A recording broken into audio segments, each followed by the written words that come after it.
Jeri, how did autism show itself in your life?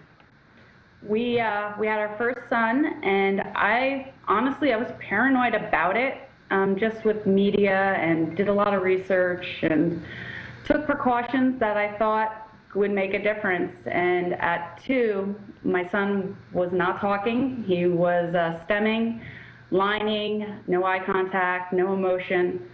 And I had my boyfriend and our nanny both come to me saying something's not right. And as Mama Bear, I denied it, and my baby's perfect.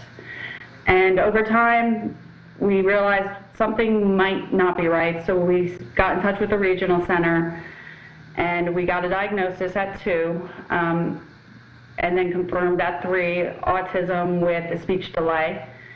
And after the denial had set in, I got into my normal, how do we fix this? What do we do to make his life the best it can be? And from there, things just took off. And my son is very geared by food and diet. It's very much a staple in whether he does good or bad. So from there, we went down a rabbit hole of our food and our environment and what's going on. And the farther we got down that rabbit hole, the more I realized I need to take control of my environment, my food, and am I capable of doing this on a small scale and even on a bigger scale? So this is my test run for eventually acreage and a family farm and community farm and an autism summer camp. So this is just the beginning stages of the rest of our lives, I think. And I know there was an article recently about you in the San Diego Reader, and you talked a little bit about starting with this idea of the gluten-free, casein-free, and the difference that you saw in your child. And I know we talk about this a lot on the show. Nancy's not with us today, but both Nancy and I are parents that saw. Not all parents see a huge difference with a gluten-free, casein-free diet, but we both did, as did you. Talk a little bit about what the difference was you saw in your child. So when we decided to go gluten-free, dairy-free, background is I'm lactose sensitive. My boyfriend's celiac, and my little man had stomach issues right from the get-go. I had to give up milk very early on when I was breastfeeding. So the reach of going dairy-free, gluten-free could benefit him wasn't that far because it both affected both of his parents.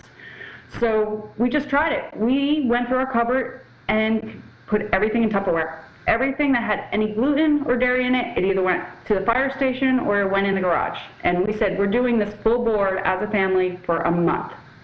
Within 3 weeks, my son started talking and looking at us. It was phenomenal.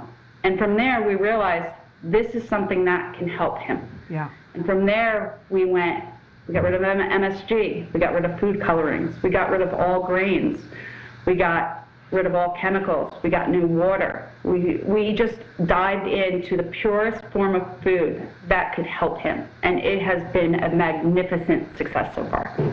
Well, and I love hearing this because it's very similar to what we went through when I'm allergic to wheat.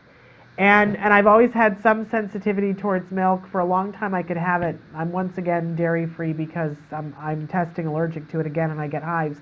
So it wasn't a big leap for me to think that my kid might benefit from that diet too. I already sort of thought, maybe.